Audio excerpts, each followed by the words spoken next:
तुमची मुलं असंच बेडवरील बेलसीट विस्कटून टाकतात का? तुम्ही त्यामुळे परेशान होतात का? तर ही ट्रिक नक्की ट्राय करा. मी देखील हेच करते. ही ट्रिक ट्राय केल्यानंतर 7 ते 8 दिवस परत आपल्याला बेलसीट आथरायची काही गरज नाही. फक्त वरून झाडूने किंवा एखाद्या कपड्याने झटकून घ्यायचं. तर काय करायचं आपल्याला बेलसीटचे जे 4 कोपरे आहेत त्या साईडनं असे गाठ मारायचे. व्हिडिओमध्ये तुम्ही बघू शकता मी कशा प्रकारे गाठ मारली.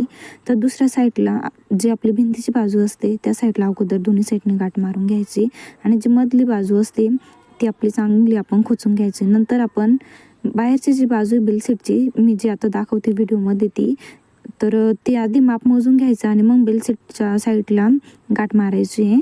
तर तुम्ही बघितलं मी चारही साईडने असं छान गाठ मारली मोजून आणि नंतर बेलसीट कॉट खाली चांगलं सिक्युअर करून घेतलं आहे.